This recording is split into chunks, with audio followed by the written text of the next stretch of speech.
What's up, guys? This is Three's a Podcast. We got Matt, Evan, and I'm the James. And today, Evan will be hosting a topic. What are we talking about today, Evan? Well, we're going to talk about dating and how it sucks and how our generation seems to have, well, seems to be relationship inept for some reason. Wait, relationship inept?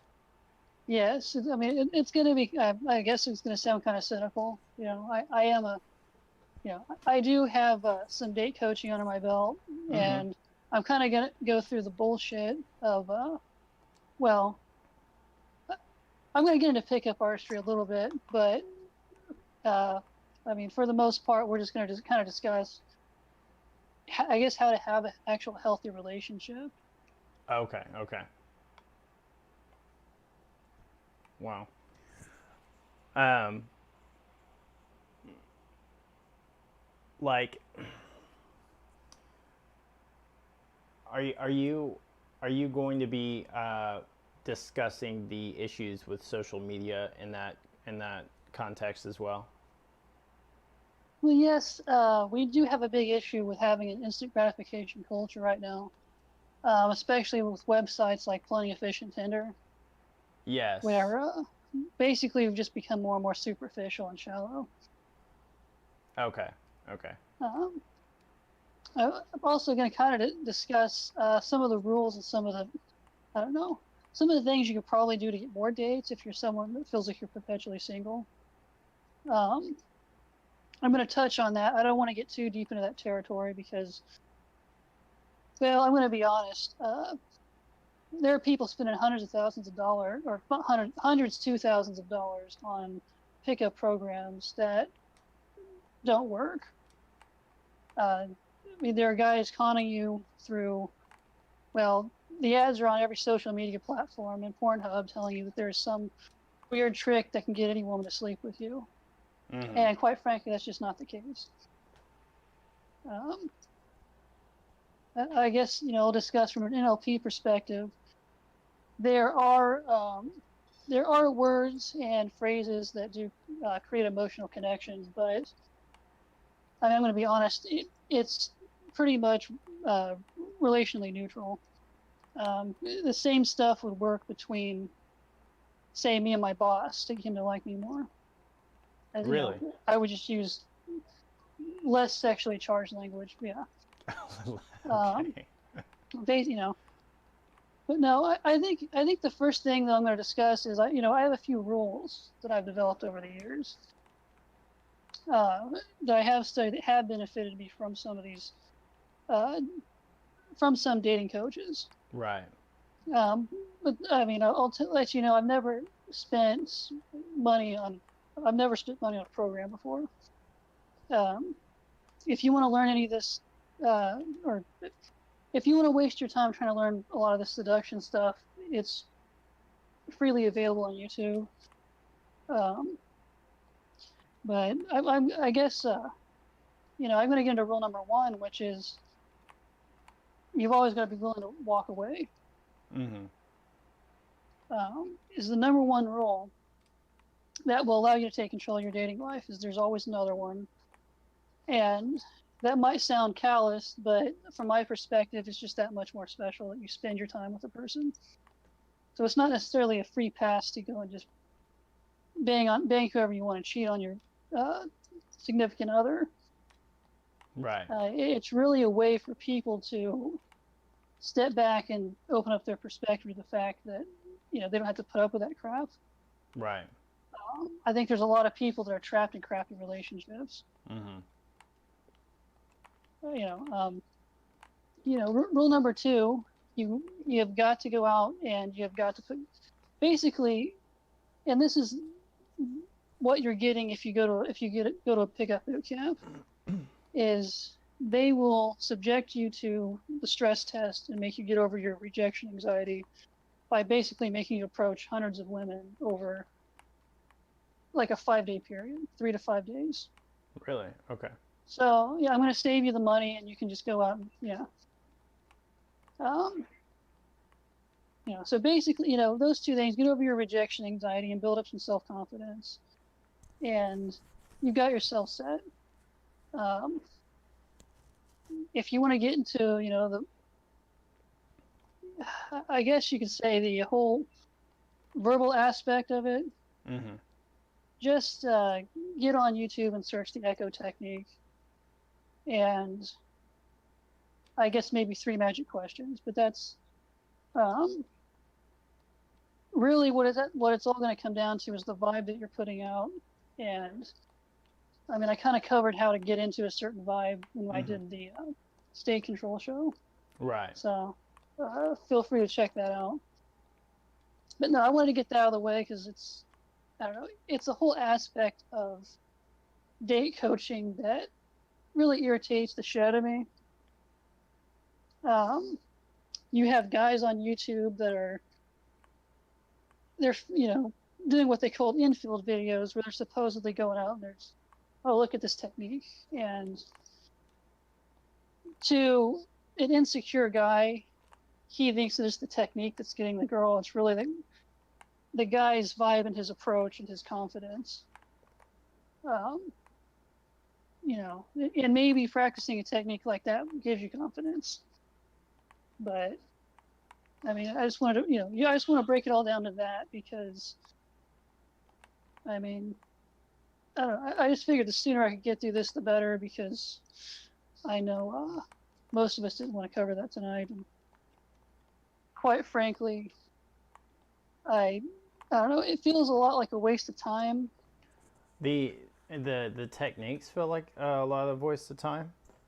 Well, teaching them, uh, you know, the only one out of every sort of verbal or pickup technique I've ever learned was that what was useful to me was the echo technique. Right. And the echo technique is basically just you establishing rapport in a relationship with another person. Okay. You take a person's words and you repeat them back to them. Right. And that causes basically something clicks in their mind. And they go, "Oh, this person gets me." Mm-hmm. So I mean, you do build an immediate connection, The the but the echo technique is that when you're like repeating words that someone has said, right? yeah, Okay. Okay. um, repeating it back to them, and I mean that's something that you can learn and master.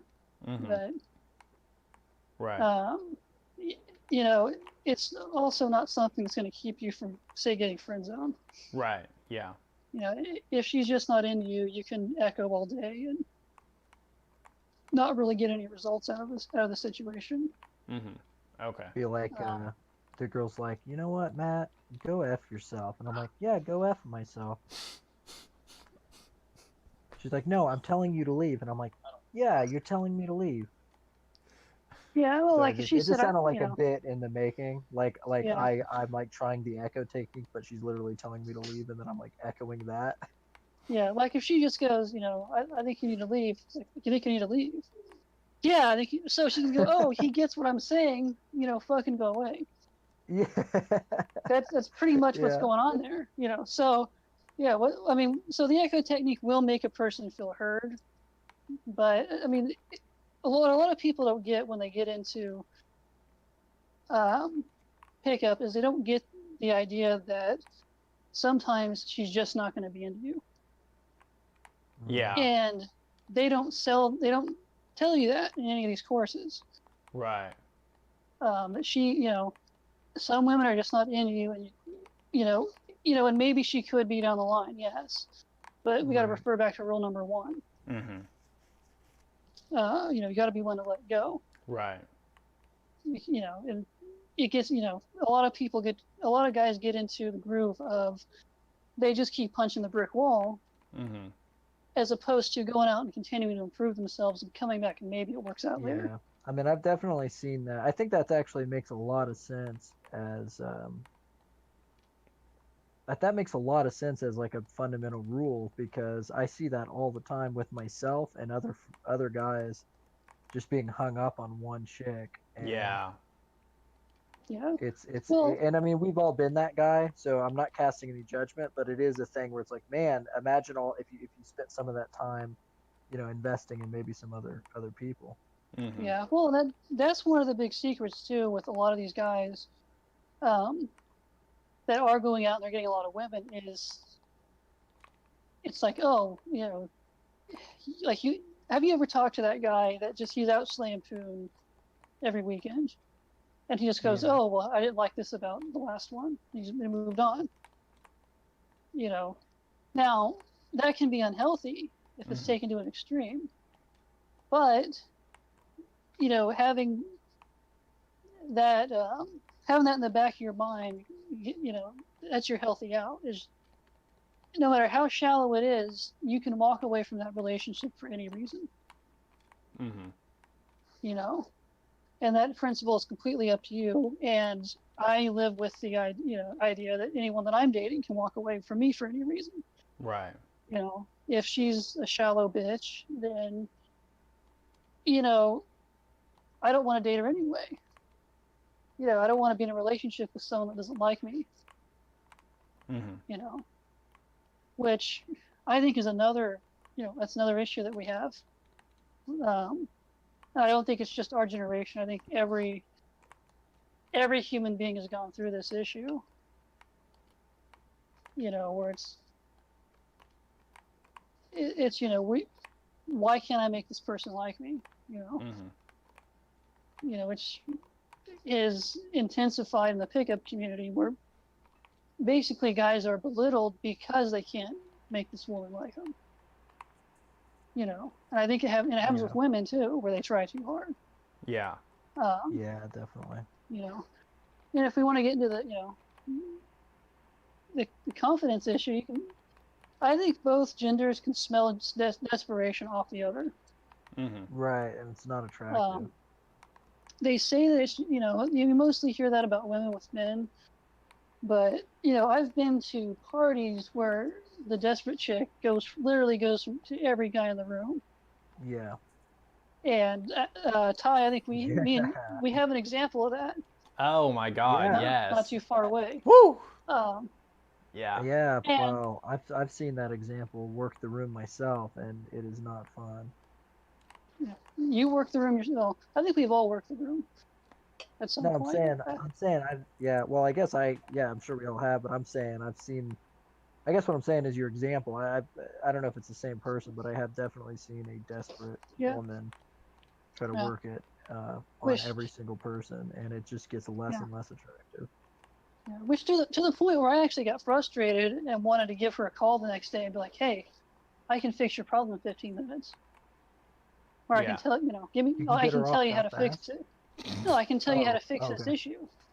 I see what you mean. Which because I'm a helpful guy, but I'm not going to date her, but I'm going to tell her how to get more. But yeah, I mean, desperation kills things for even some of the most attractive people I know. Yeah. I mean, I've seen guys actually with. I had this coworker who was he was about 6'5", very muscular build, and me and some coworkers, we all went to this bar together. Now, keep in mind, this guy, he should be leaps and bounds ahead of me when it comes to trying to get a girl's number at a bar or a woman. I'm sorry, ladies. But no, we're at this bar, and he's sitting there next to some of the other coworkers, and he's standing there staring at him, debating about what he's going to do. And now this took me years to reach this point, but I'm at a point where I kind of just take my investment out of this interaction. Right. It makes you a lot less nervous when it's like, oh, I'm just going to go hang out with this person. So I walk over to the bar, and I start talking to these chicks. I have a great interaction. Now, personality-wise, I didn't want to take it any further, which it's debatable if they would have given me their number anyway. But point of the story is I go over there, I talk to them, we have this great time. They leave the bar, I go back over and sit next to my coworkers, and he goes, "Damn, dude, how'd you do that?"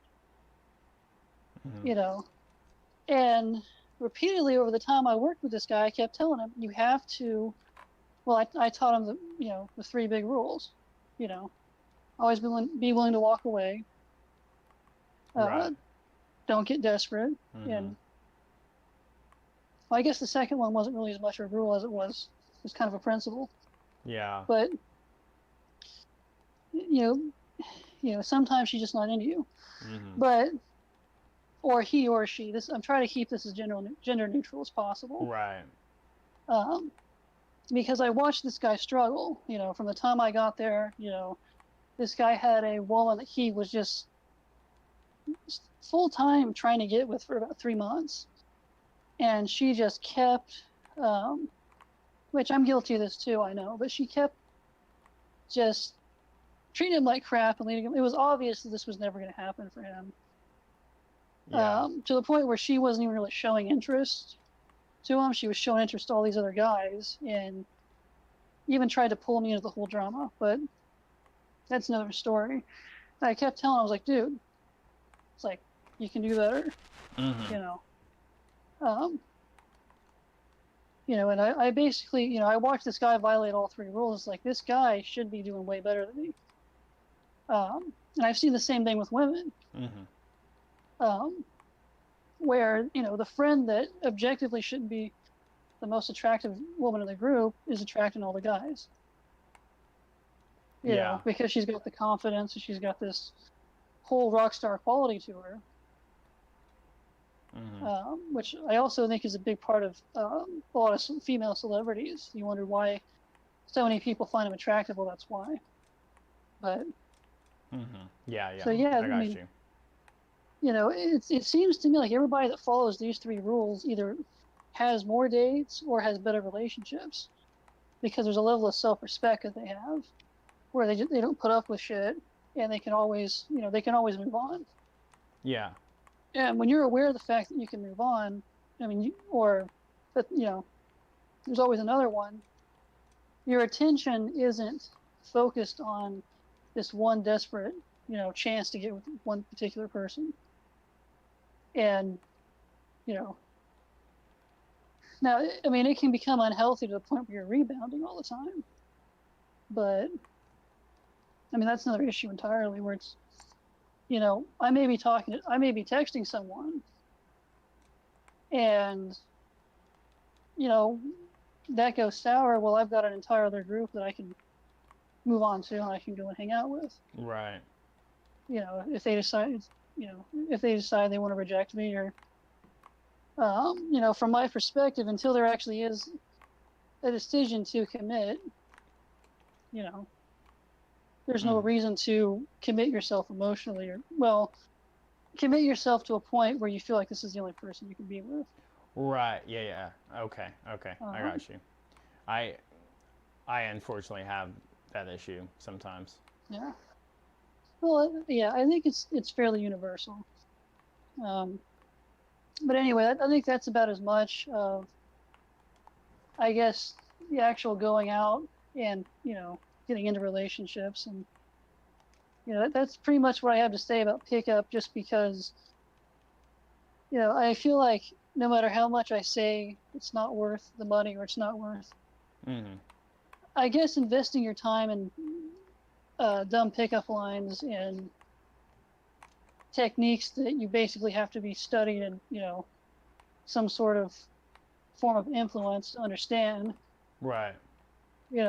Just, as opposed to just building up your confidence and doing it. Mm-hmm. Which is what it all pretty much comes down to, is, you're eventually you turn into a numbers game, eventually you're going to catch one. So, as long as you're confident enough to, pull it off. And confidence, of course, comes with time. Right. Yeah, it comes. I guess you almost have to have a callousness to rejection at a certain point. Mm-hmm. Where it's not really desperation. It's just you're able to just move on. And you're able to address a person as an equal, instead of putting them on a pedestal and approaching them from a perspective of you being lower than them. Right. Okay. Because everybody's just a person. Mm-hmm. But other than that, I think I think a big issue that we're having with our generation is this shallow, instant gratification culture too, where we're all kind of, I don't know. I mean, have you seen the Tinder culture? I mean, anybody that's been on Tinder, it's Pretty awful. you get like 2 messages in and they just stop talking to you. Yeah, yeah, It's yeah. like, Oh yeah. it's like, oh, well, you have a 6-pack, but that guy has an 8-pack. Yeah. Right. Meanwhile, you see the same people on there as well. So that's true. You drive a Mustang, but this guy drives a pickup. Yeah. yeah, that's a bad trade-up, in my opinion. Yeah. But I guess that's the point. Yeah. I don't know, and I've debated that in my head through. It really is anything inherently wrong with Tinder, because like I said, do you want to date a shallow person anyway? Right. And is it just shallow people on Tinder? Which, that I think that's debatable. But I don't know, Matt. What's your opinion of Tinder?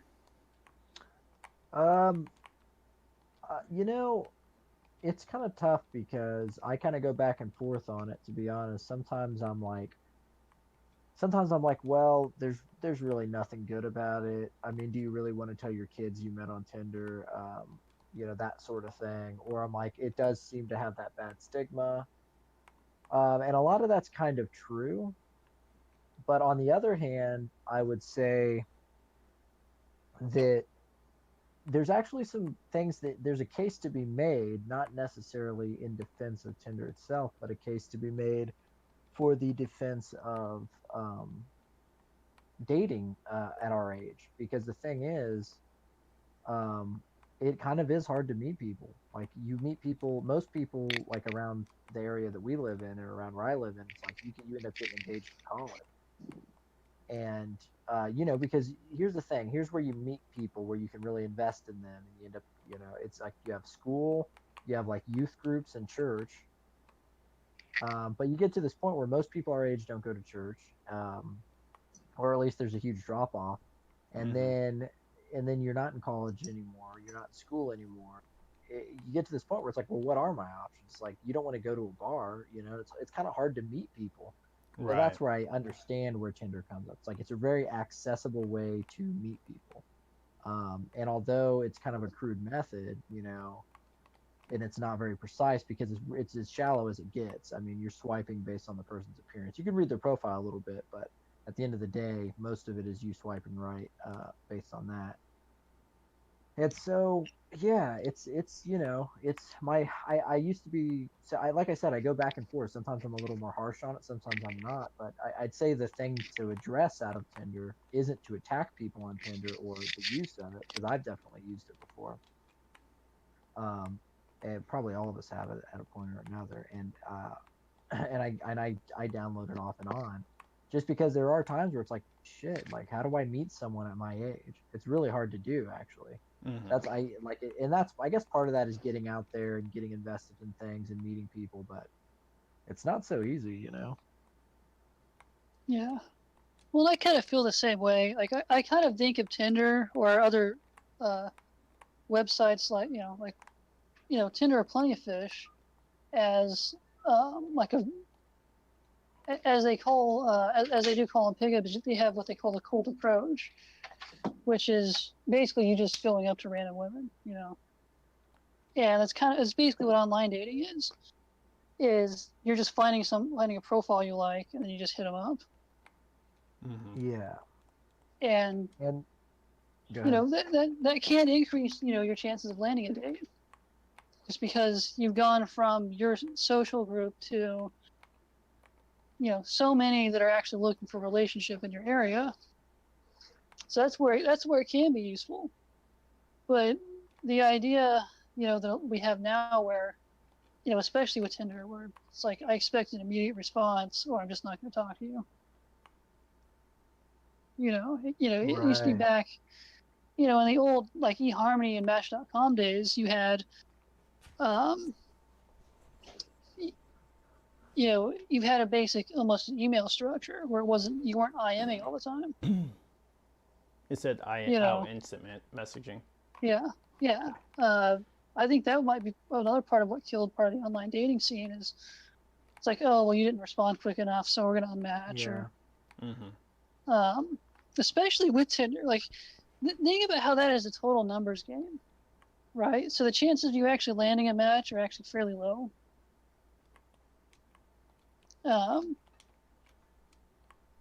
And to actually get a match, it's like, well, you decided you liked this person, and then you don't want to talk to them. For whatever reason. And that's one of those complete numbers games where you're just like, okay, now I have the person, now we gotta talk. It's like, you get 2-3 messages in, and it's. I think it's interesting, right? Because I always think of what's the good things and the bad things about being a guy or being a girl on Tinder. And I think one of the interesting things to point out is, I used to think, well, it's best for chicks, right? Because you're getting on there, and if you're a woman, you're getting on there, and it's kind of like, especially if you're an attractive chick, it's like you're going to, you have all these options. Because all the guys are going to swipe right. It's interesting because it's almost like a micro example of the dating game generally in real life, which is women are the ones who choose. That's like just kind of how it works, and they're going to choose kind of what bubbles up to the top, right? So it is kind of interesting to see it in a micro case, but so it's kind of hard as a guy on there because you have not just the competition like you would have in real life. Like you literally have the competition of thousands of other people. Yeah. So that's kind of tough because then you're being ranked that way. Yeah. Well, say, though, the women have it bad as well, though. I don't want to say that men have it bad on there because they constantly are just getting douchebags too. Like there's like out of those 1,000 guys, 900 of them are just looking to bang. Right. So that they have that issue. Yeah. Well, an interesting fact. Statistically, women actually initiate 80% of 80% of those situations where the guy ends up approaching. We found that douchebag situations. Well, it's like he was saying the women choose. You go to a bar environment, the woman typically gives a number of signals before the guy ends up approaching her. Most of the time. Or she's hanging out in his area, or right. In their minds, they're already trying to initiate the contact. Well, the weird way of doing it. That's just kind of a psychological, that's the psychology of it. Yeah. Yeah, and on Tinder, it's, you can't do it as much on Tinder, but you do kind of have your pick of the crop at that point. Because you've got, you're gonna get. I'm trying to remember, Plenty of Fish. The average woman gets, like, it used to be got like about 100 messages a day. Oh my gosh! Wow. Okay. And these weren't even like the most attractive women that were on there. This was back when Plenty of Fish was big, and I'm assuming you're going to get a similar amount of likes. Right. On Tinder. Now, I haven't seen, a chick's Tinder Gold account where it actually shows the number. Which, by the way, if you get Tinder Gold, you actually see who likes you. You can actually cheat a little bit. But no, I mean, I would assume, though, that, it's the same situation. The woman kind of takes the pick because the guy, the guy's out there, he's looking to bone, and she has to decide which penis she's going to accept. By the way, I just realized we should have called this podcast "Hold Me Close, Love Me Tender," but spelled Tinder with an I. Yeah. Well, yeah. Well, that's the thing. Think about the after Tinder. Everyone wants to have, their parent. If you have healthy married parents, or you see somebody that's married, every single person wants to have that, but they want it now. Yes. Oh my God. So today, I was looking on YouTube and I saw that there was professional cuddlers. What? Yes, and I'm not joking. Awesome. There was this person who makes like 60,000 a year, being a professional cuddler, because Man, I people. gotta get in on this. I don't You know. think anyone would cuddle with me? I I feel like if they like it, then that's fine. But I'm the kind of person that, and I do want you to get back to your point, but I just wanted to say this real quick. I'm the kind of person that I I can't knowingly do that because I know I'm gonna have to pay them later. Is it the idea Yeah. is well, the main idea there I would assume is that you know that you'll have to you know that it's not real. Exactly. Yeah. They're pretty good. I gotta just give them a high five for selling their product, because they are actually pretty good at selling their product. And Kind of cool. I mean, it's an interesting point, right? Because I want to make fun of it, but the yeah, thing is, you think about like prostitution, right? Yeah. Um, Well, it's really interesting dynamic that's happening where you could go pay for sex, but it's like you don't want the sex because at this no point you want the cuddling. It's like people do have a yearning for legit, affection. yeah. Yeah. Yes. Well, think about it. It sounds like something that Bill from King of the Hill would want, or Mo from The Right. Simpsons, Yeah. or Mm-hmm. what's the big guy's name on The Office? Can't remember his name. Kevin. Kevin. Yeah. But no.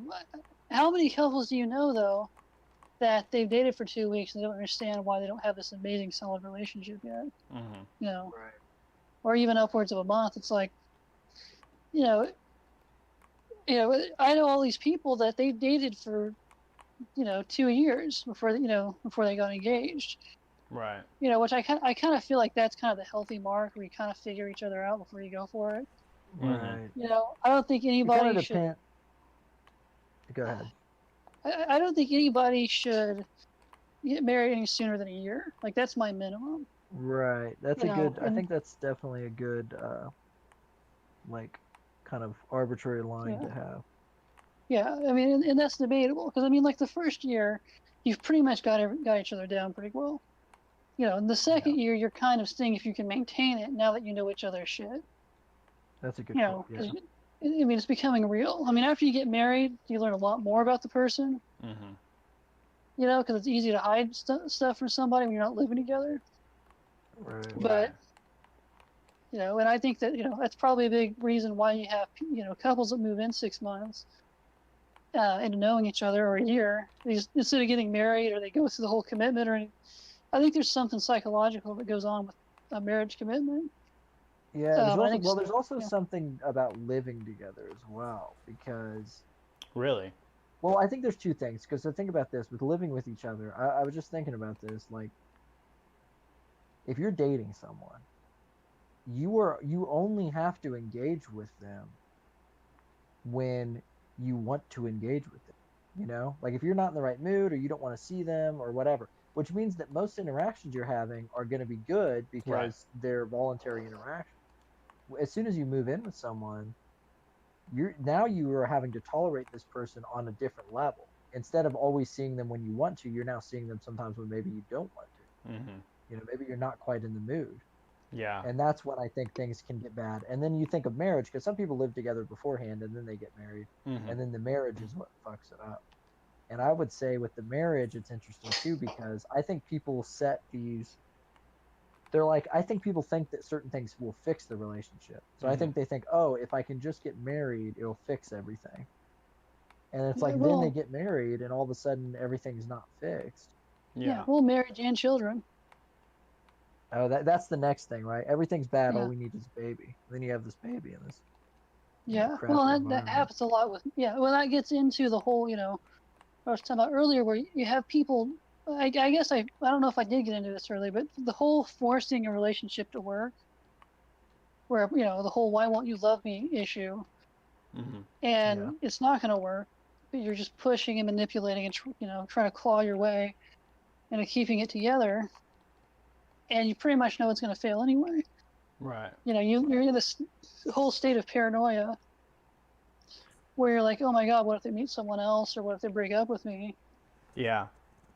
Oh, no, you know, I find it interesting though that a huge percentage of marriages fail if the couple moved in together beforehand. And you know, last I checked, you know, like I think Matt has a very interesting theory. I think that holds a lot of weight. What's your theory, Matt, on this? But On what? on why they end up failing, because they feel like it's going to fix it. Right. Yeah. But the Okay. interesting thing is, though, the people that put the statistic together said they couldn't figure out why. You know, I don't know if psychologists, you know, looked into what Matt was just, you know, the theory Matt was just talking about, but yeah, Right. it's like they're like, we don't know why they end up getting divorced, you know, because they moved in together. It's like, well, I you know, think there had to be people some. maybe look at. I think what happens is people.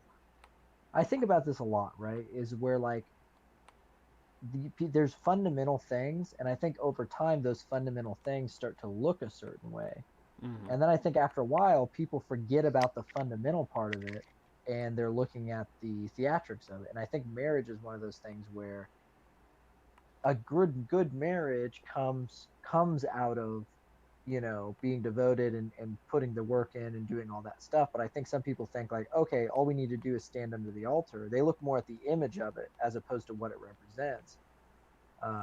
Yeah. And that ends up being a problem too. Right. Yeah. Well, and you also have couples that move in together, and you know, they're together for. God, I know one guy who was in his 80s, and he had been with his girlfriend for like 60 years. He just moved in together one day. You know? Yeah. Yeah. Which, you know, in my mind, that's pretty much a marriage. Like, you have kids, you've got the whole, you know. And then you have couples, you know. There are couples that move in after dating for a couple months or even just a couple weeks. Yeah. Which is, you know, I don't know if you ever heard the term U-Haul lesbian. No. But basically, you know, in the lesbian community, they use that term, you know. So I'm not being intolerant. This is what they actually call it. What they do is they go from relationship to relationship, and they're constantly moving in with each other. And they have this whole unstable pattern that they all perpetuate. Right. And actually, when you get them, you know, together, if you want to see the result of this, go to your local gay bar on ladies' night. Because they, you know, they all come together and they start, you know, there's fist fights over each other's exes, and you know, because what they have created is an unstable dating environment or an unstable relationship environment. To the point where they've repeated a pattern to, you know, and that's, you know, especially when you have a small community like that. You know, and everybody's rebounding, which I think is, you know, we have that issue, you know, with straight couples too. Rebounding? You know, well, you have rebounding. You have, you know, I've seen situations where I've been to a party, and you got 5 guys that have the same ex-girlfriend. That's, you know, horrible. And the guy she's with, she's dated on and off and broken up with him 8 times. And she's banged every guy at the party, and yes. Oh. You know. I've met someone like that. You know, and I've seen the same thing happen with guys too. Hi, you banged my ex? I said I've met a girl like that. Yeah. Oh, well, you know. I thought the implication was. Yeah. No. Okay, sorry. Yeah, I thought it was the party we were all at that one time. Never mind. And I've seen it where everybody's banging each other too, right? Or bang, you know. So, Yikes. like, you know, and there's no way that anyone's going to tell me that whole situation's healthy. Yeah. Because it's a pattern of people, you know, you're grabbing this temporary happiness. Yeah. And it doesn't work out, and you just move on to the next unhealthy. You know, and you have a whole social group of people, and, you know, they're all sleeping with each other, and they keep thinking it's going to work out this time. Yeah. You know. And you're on your 3rd rotation through the group. You know, at what point do you go, oh, maybe this isn't healthy for me, or maybe I'm not I think that's why, you ever see that, the old guy, it's in his 60s that, when he was our age, he was getting all kinds of poon, Yeah. and now he's going to die alone Mm-hmm. because instead of having a healthy relationship, all he did was repeat a pattern where he just slept with them and left them behind. And Yeah. It's wondering why they didn't get anything loyal or anyone loyal, because he was always going after those girls or having that kind of which maybe that's another topic. That kind of dips into the harm of, I guess, if you could be a pickup artist, you could bang anyone you wanted. Yeah. Like that's the end result. Mm-hmm. But I think you have women that are in the exact same position. Yeah. And a lot of them have kids too. Mm-hmm. And their kids grew up watching mommy's ass get tapped by every John in town. She cycled through it, and then her daughter does the same thing. Yeah. With the kids of the guys that she slept with. Mm-hmm. If it's a small enough town. So no, I mean it's true. It's true. I've literally been in situations where I've gone to a party and mom and grandma are there. Mm-hmm. And mom and grandma never got married, and now their slutty, daughter/granddaughter is going through the exact same pattern. It's like, but I do think our culture has kind of taken it on steroids. Mm-hmm. As we've gotten to a point where, we have websites like Tinder, and we have people that have basically thrown the idea of having a healthy relationship to the wind. Right. And, a process that perpetuates itself because everybody's convinced that everybody's going to be the same way and they can't ever have that relationship. So why try? Right. Yeah, and if everybody has that mentality, everybody's going to keep doing it, and you never will find someone that you can have a healthy relationship with. Yeah. So, I think that's something to think about. What are your thoughts, Matt? On what exactly? Well, just on that whole pattern that you just seems mean to perpetuate. like just generally the bad cycles. Yeah. Well, man, I feel bad because I don't know if I'm in any place to talk. Mostly because I've not actually had a successful relationship. So I don't want it to sound like I'm crapping on anyone. Well, I guess the question is, do you feel like it's gotten worse with our generation? Yes.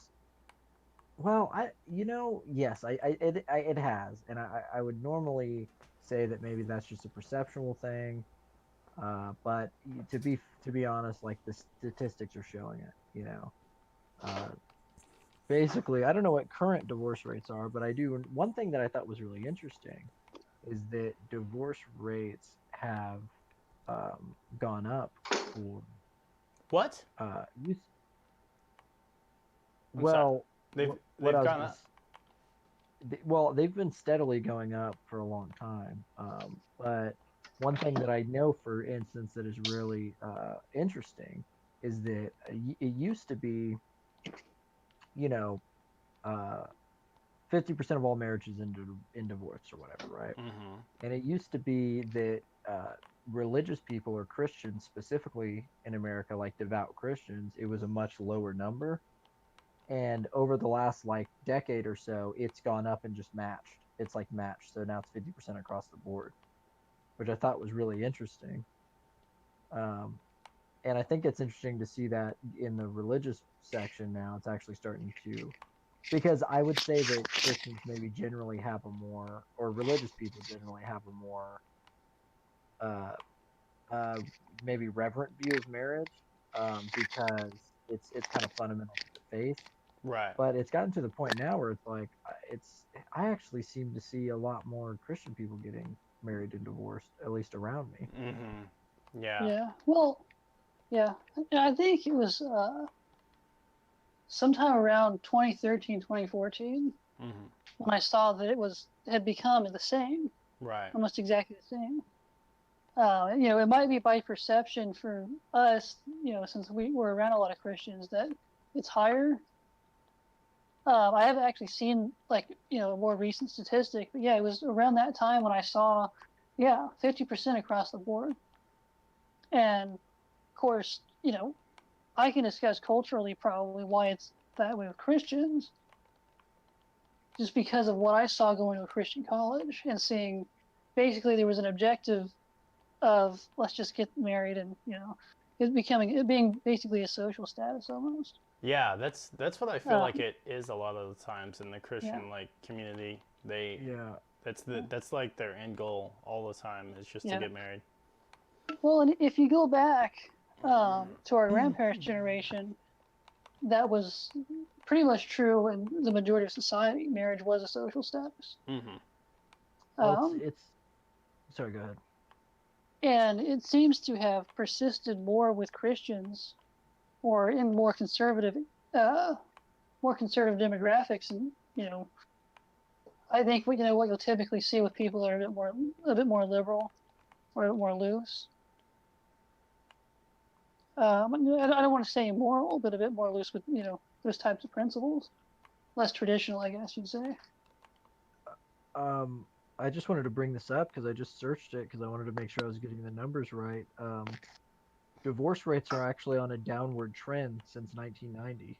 Okay, so now there's a couple of reasons for this, but from what I'm reading, this is actually from American Community Survey data by Philip Cohen, and he's saying the statistics he got is there's an 18% fall in divorces between 2008 and 2016.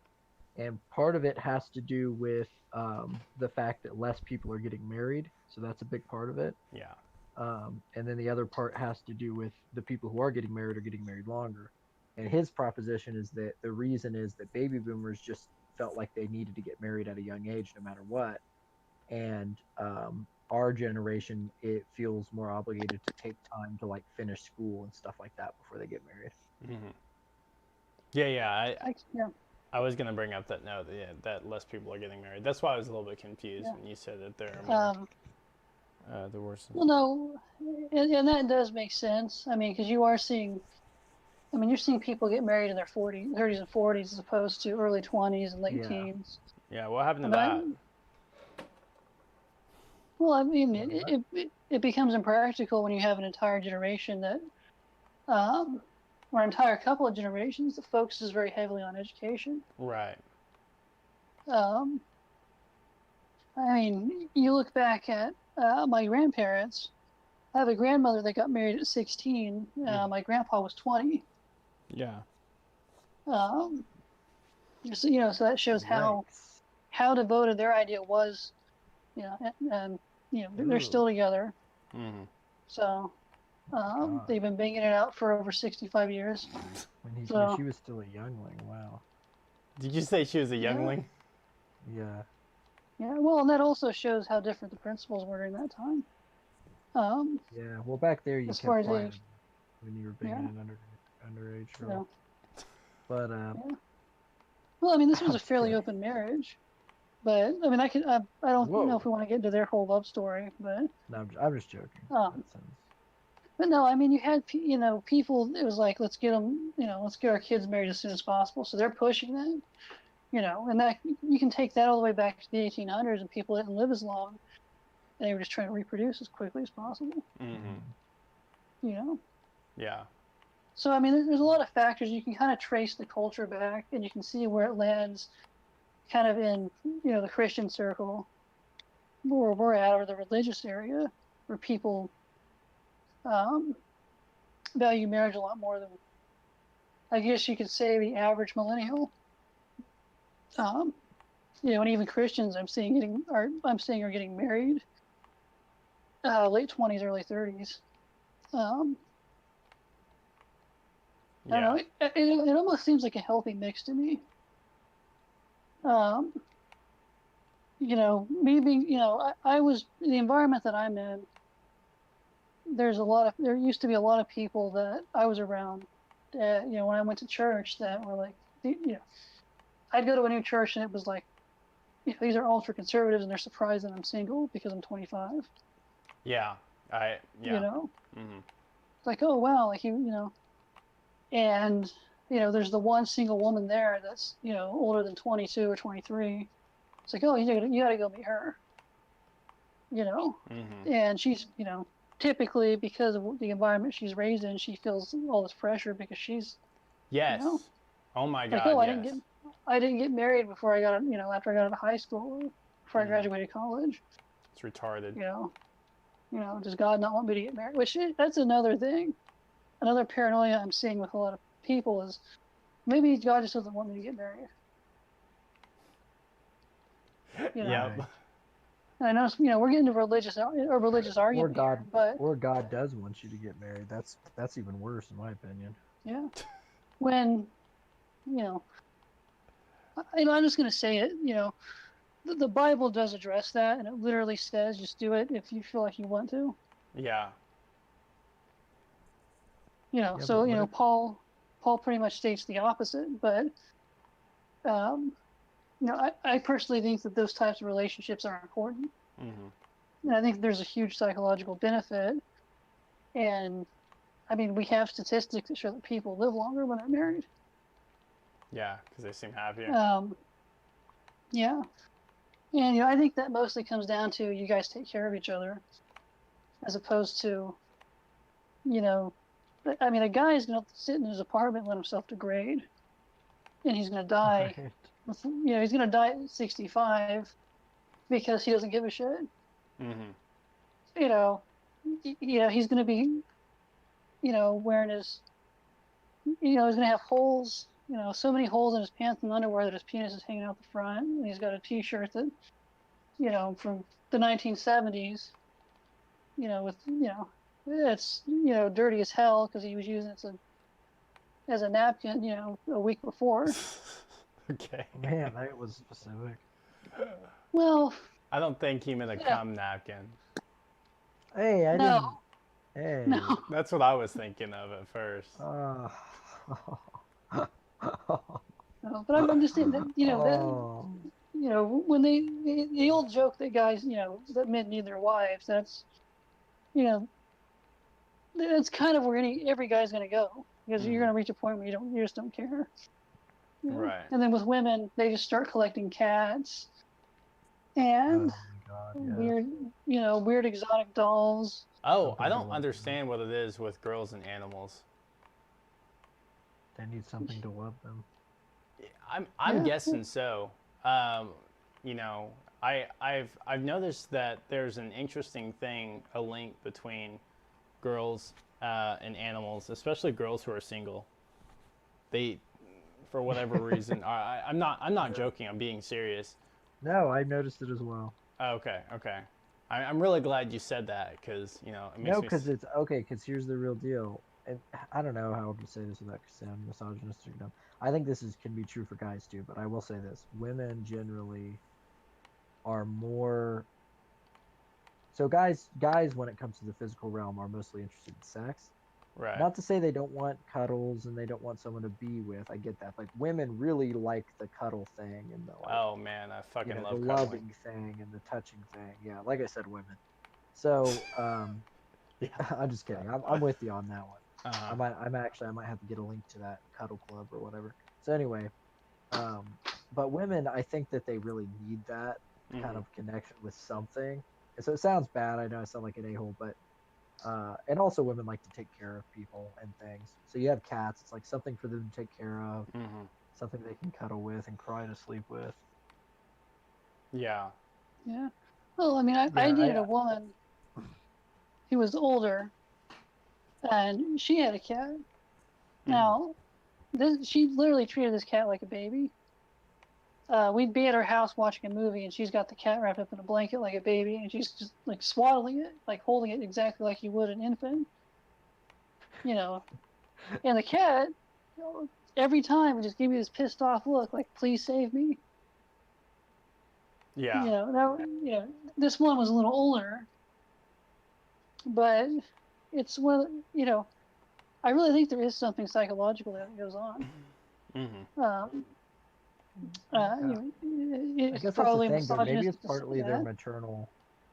partly their maternal instincts. Well, look, guys do dumb things too, so I'm really Yeah, not trying to say anything bad about women here. yeah. It's just Well, this is observational. It's like Ty said. It's like this is just we just know people. yeah. Well, yeah. My dad has a my dad knows a guy that he got married probably 10 years ago, and he was already kind of older. And when his wife started asking for kids, because that clock is ticking, he got her a puppy. Oh God, You that's know, awful. and Good he call. just and he just swore on that with me. He goes, "Dude, when you get older and your wife asks for kids, just get her a puppy. It's gonna be way better." It's a good call. And then, Don't later deny it. my mom brought up grandchildren. Just a couple weeks after I had that conversation, said, "No, I think he'll just get her a puppy." She was so offended. It was hilarious. It's hilarious now if you think about that. So, Yeah. of course, now my mother at this point is in her 50s, and she knows all the shit that a guy's gonna pull. Mm-hmm. You know, so when me and my brother bring up something, well, she knows it's not original because she's already seen that trick. Now, there's nothing new that any of us are going to think of that some other guy hasn't already done. You can do a whole stand-up bit on that. Right. On how Grandpa got Grandma a dog, and when she threatened to divorce him, she finally had a kid with it. She finally got her babies, and that's the only reason. I'm here. But it's just an example. It's like I personally think it's a miracle that I exist because I don't know how my dad got my mom. It's actually kept me awake at night thinking, how the hell did he pull that off? Mm-hmm. Which that He's actually probably encourages me a little bit yeah. because it's like, oh, like there's got to be someone for everyone. Yeah. Just think about how crazy one of your parents probably is. If you're female and your mom is crazy and you get told you're just like her, well, remember you exist. So somehow you got there, Yeah. especially if your parents are still together. Mm-hmm. Somewhere down the line, someone was like, "Hey, like I'm going to stick with this person until we're going to hang out until one of us dies." As Aziz Ansari says, you Yeah. know, That was a good bit. yeah, but I don't know. Yeah, I feel like It's almost like we've almost painted relationships in a really bad light tonight. I think so far. Well, I well, think. look, maybe because we're all single at the moment. So, uh, but go ahead, Ty. Well, I was gonna say, I know for me, I've had issues with relationships, and I just mean like, not counting, the one obviously the Bree situation, but just dealing with, um, I guess human interaction. I know that sounds really weird. Uh, when it comes to interacting with women, it's an issue because I'm more of an emotional guy, and a lot of women take it really weird. And so sometimes they don't know how to respond to it. And I'm sure I don't come across the best way, um, you know.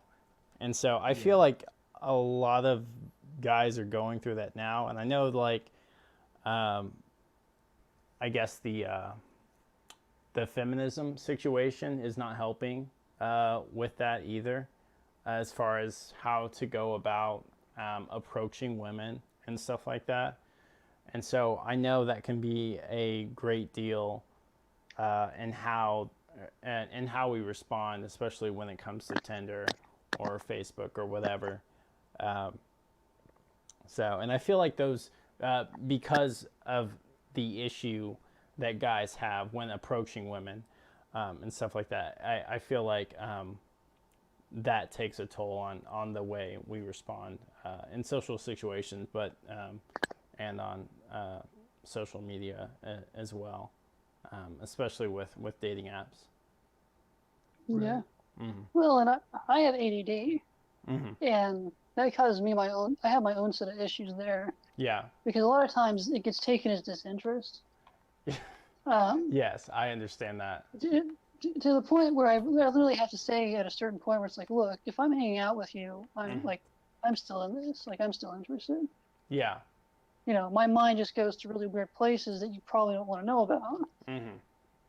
You know, not, you know, and, you know, not all sexual. I'm Right. going to say that. Like, you know, you have guys that, you know, you have those memes, you know, like where the guy's talking about how he was um, thinking about German World War II tank warfare, and he didn't have the heart to tell his wife about it.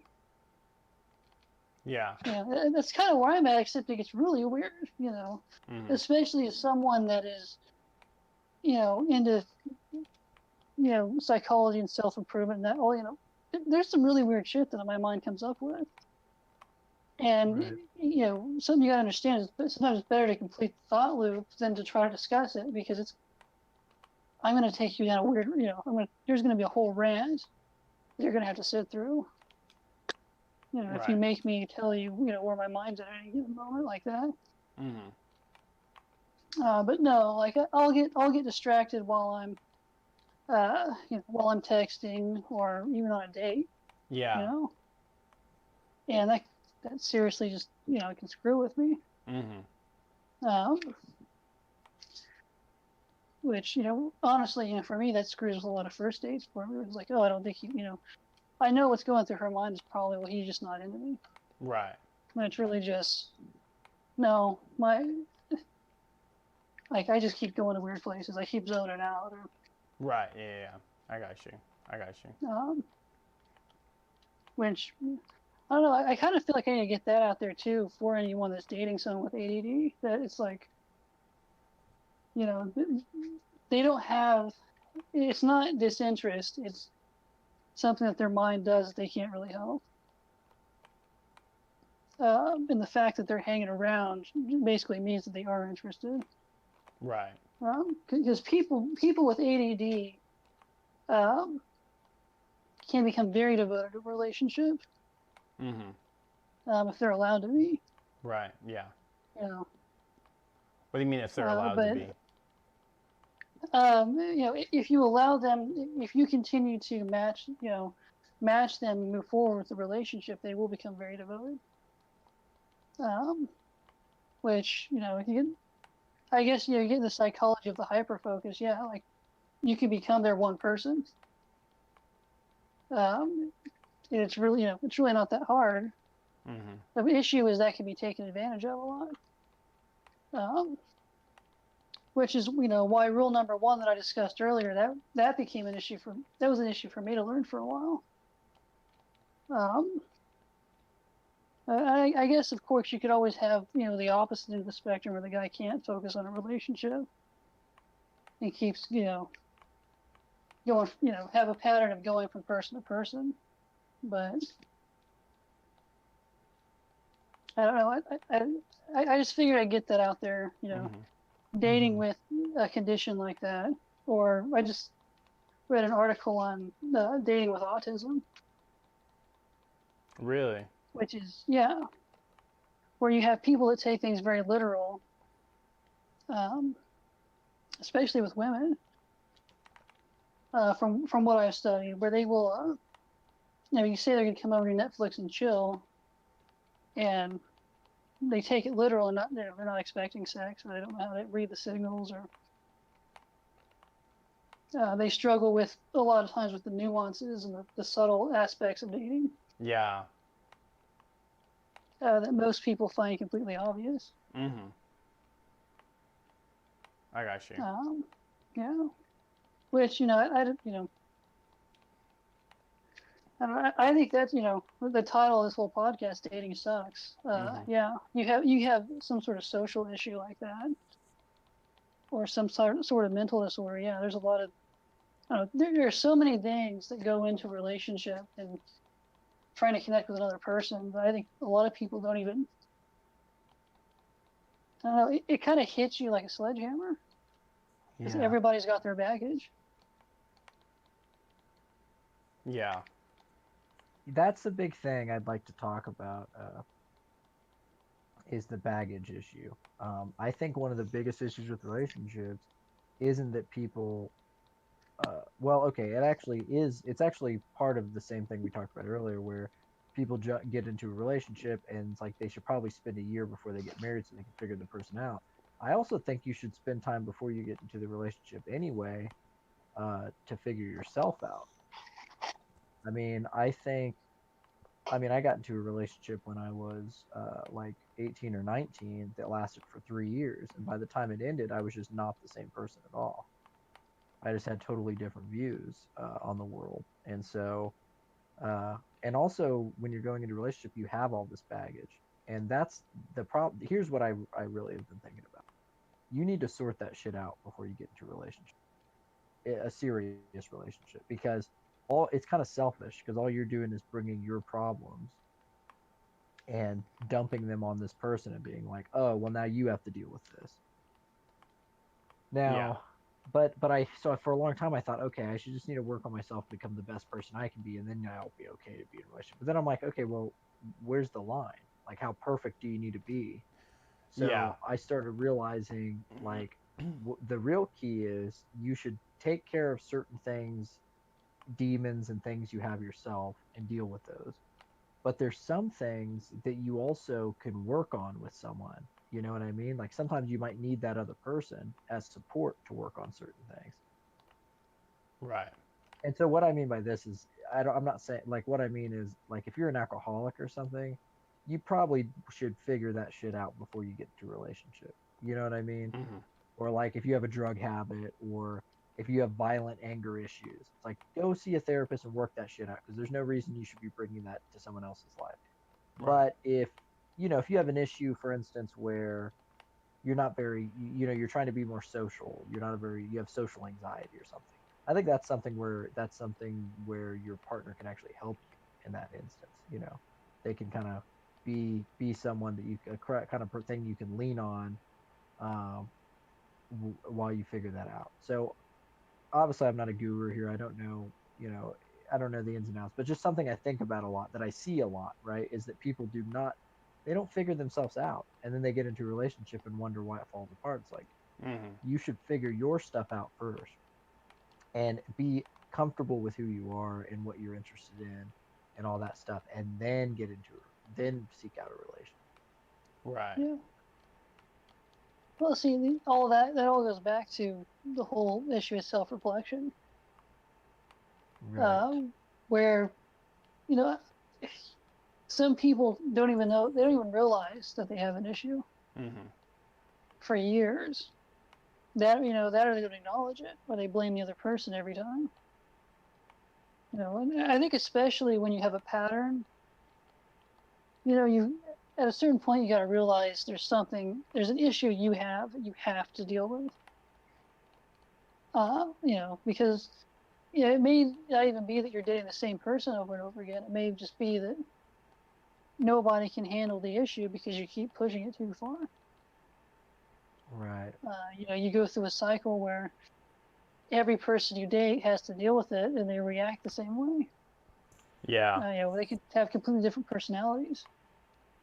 So, I mean, we've already, in previous podcasts, we've gotten into the person that dates the same person with a different face, every time.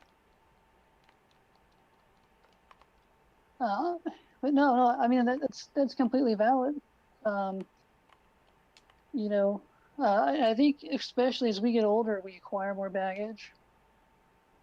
And when you have that perfectionist person who thinks they're going to end up in a perfect relationship, they don't realize the older they get, the more baggage that person's going to have Yeah. if they do finally meet someone they can be with.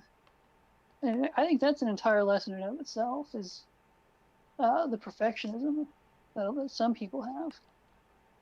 This idea of a perfect relationship. Mm-hmm. Um, I don't know, like it seems a little intertwined, because earlier I covered the idea of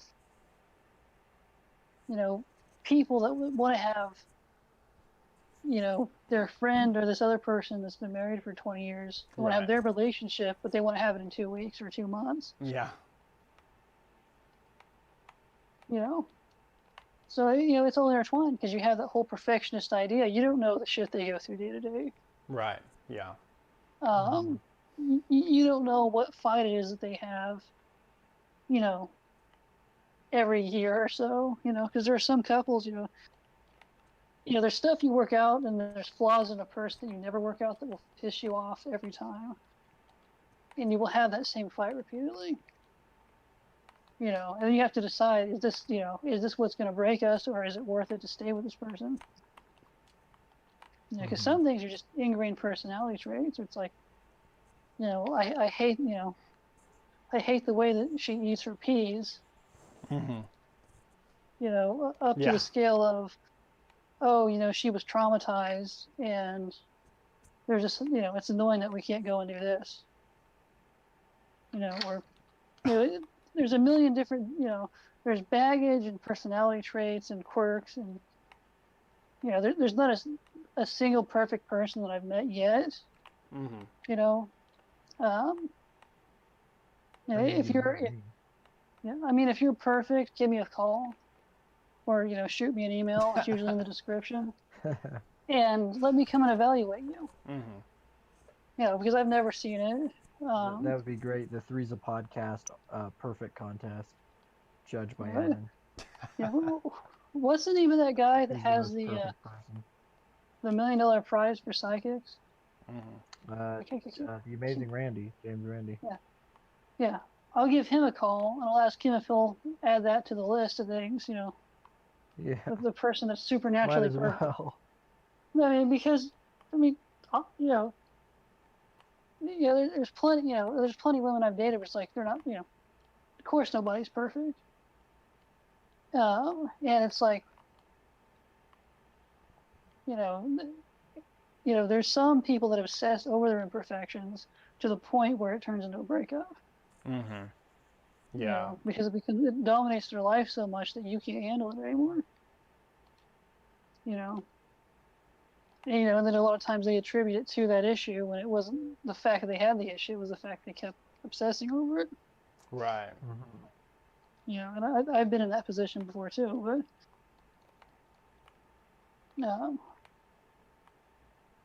I don't know. I mean, you want to get into quirks, Matt, or? Of what kind? Or you mean as of us personally? Yeah, because we've all seen weird stuff. Well, do you have anything in mind? Like, why don't you get an example going? Well, like the cat issue I talked about earlier. Right, yeah. Because to me, there's a fine line between, this chick always wears plaid and this chick does cocaine. Right. Like, there's a huge spectrum. So you're just saying you're saying when you were talking about a quirk, you're saying specifically something that's a little odd, but it's not necessarily something bad. Yeah, because there's quirks, and then there's minor to major flaws. Well, I think a lot of times when it comes to quirks too, I always consider quirk a good word in a way. Like when someone says someone's quirky, I always think of it as a good thing. And I think that's because it usually means uniqueness. But I think when it comes to quirks too, the reason why I'd say they aren't a bad thing, the girl who cradles her cat, is because usually those things. Here's the thing: girl does cocaine, universally bad, right? Right. Girl doesn't wipe well, and always smells like a real shitty smell. Sorry. I don't know why that example popped up. I've not actually encountered that. But if a girl just like always had shit stains in her underwear or something, girl wipes from back to front. Yeah, something. Oh, yeah, something like that. Then back to front. Oh my God. Okay. Anyway, go ahead. Then that should be the name of your next book, Ty. Back to front. Oh my God. So, okay, what was I saying? Oh, okay. So those things are universal bads, but a quirk is not necessarily universally bad, right? It's just something that could be bad to someone, but could be good to someone else.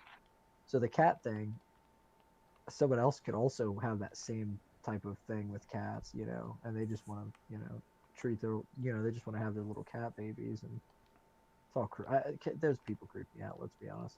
Yeah. Um, I'm trying to think Yeah. of, specific quirks.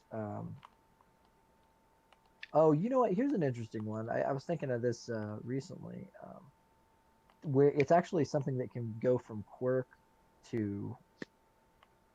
I was trying to think of something that rhymed with quirk to make it sound good, but something that goes from quirk to a bad, universal bad, is sarcasm. So like I'm a very like sarcastic person, and I talk in a very, um, I'm sarcastic, and I kind of throw jokes out a lot, and I kind of speak in a monotone a lot of times.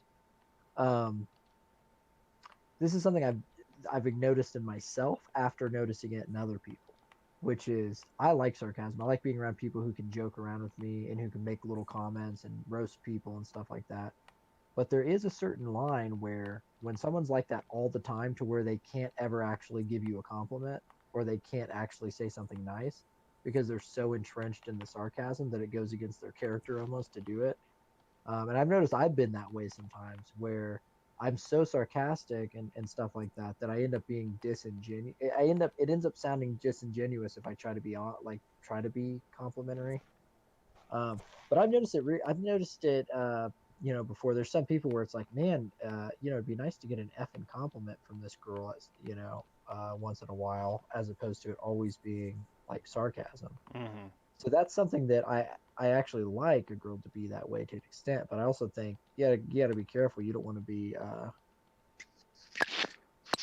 It's one of those things where it's a gamble. It's like it's like you want the girl who you can kind of tit for tat with, but at the Right. same time, it's like it's like you also want to get to the point where it's like you can also cut through the bullshit and Mm-hmm. actually be nice to each Yeah. other too.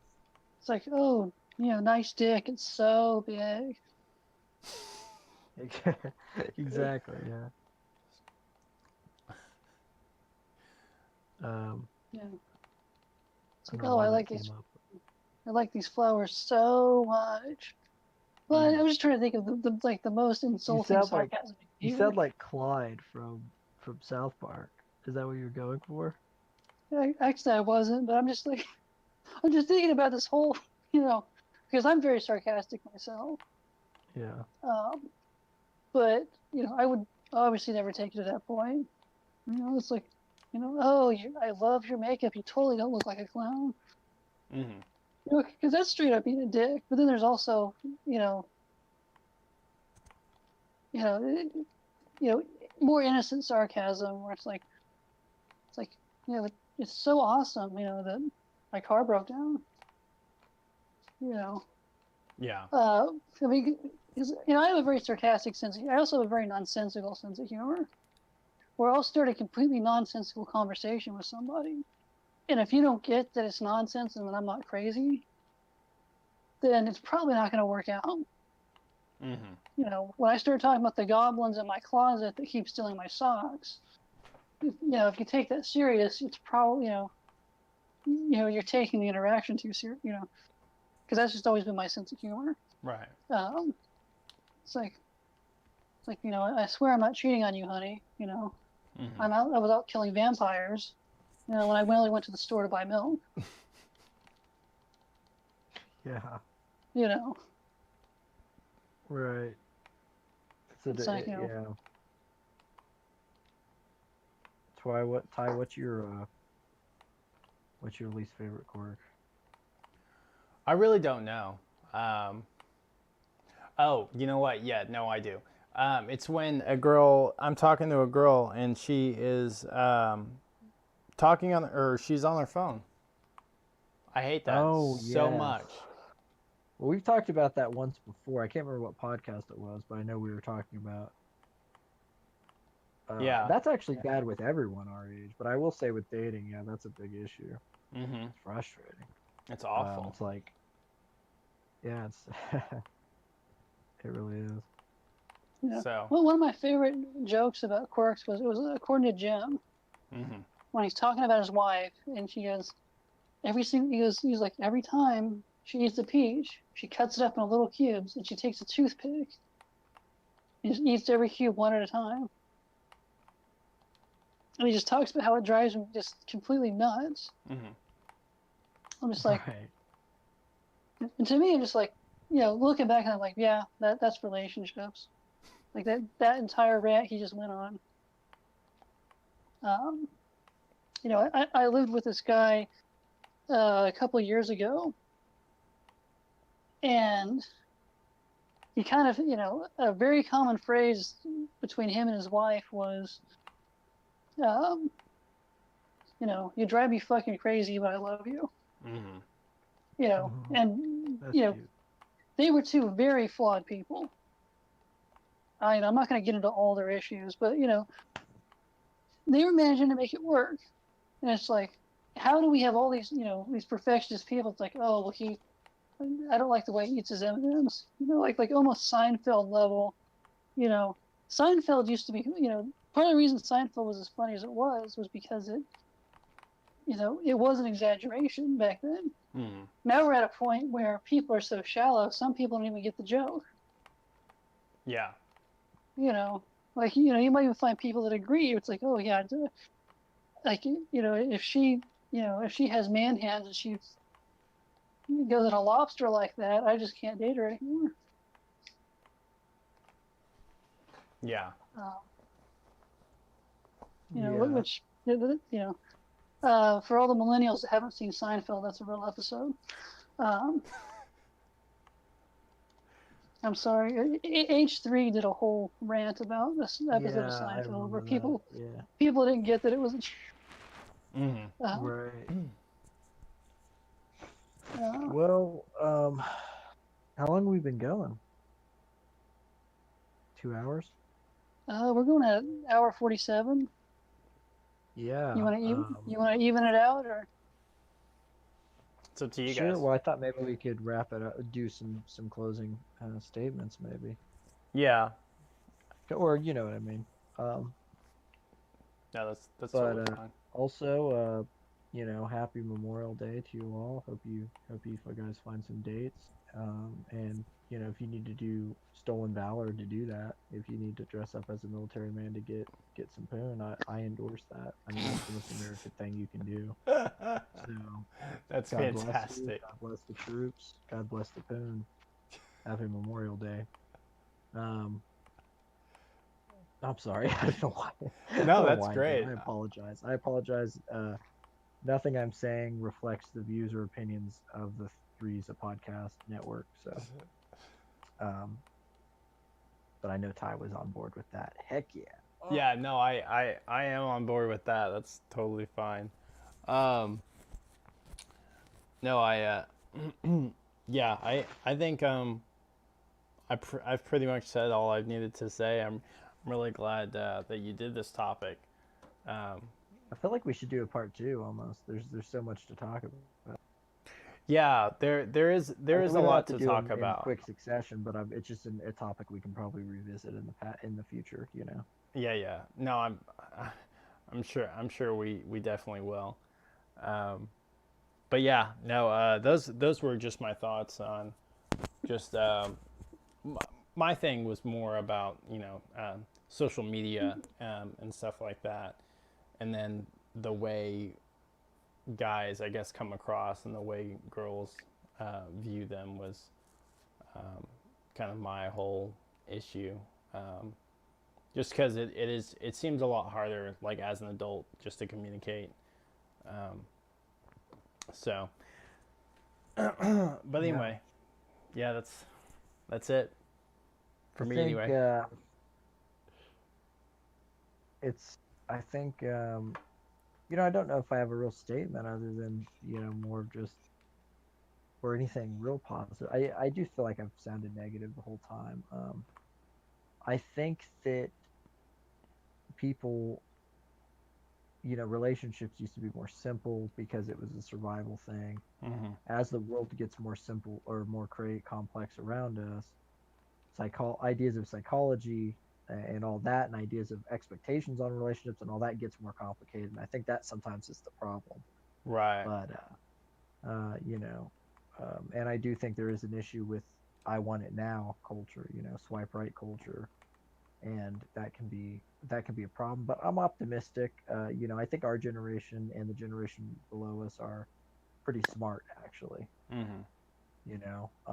And so I think that the idea there of people waiting till they get out of college to get married and divorce rates lowering a little bit. Um, Yeah. Even if a lot of that has to do with people not getting married, although I think that's not necessarily a bad thing either. Mm-mm. So I guess I'm trying to look at the optimism there. I think it's just we're at a weird age. We're at a tough age here where we're at. We're in our 20s. And to all the people listening out there who feel like, oh man, I'm getting too old. All my friends are getting married at 19. It's like, you know what? If I really look at my friend group, most of my friends are single and in their mid 20s. So Mm-hmm. I don't think it's so crazy. Yeah. Anyway, that's pretty much what I have to say, I think.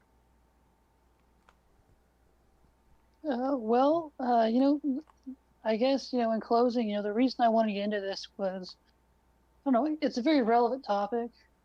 It's it's a part of everybody's life. Yeah. Um,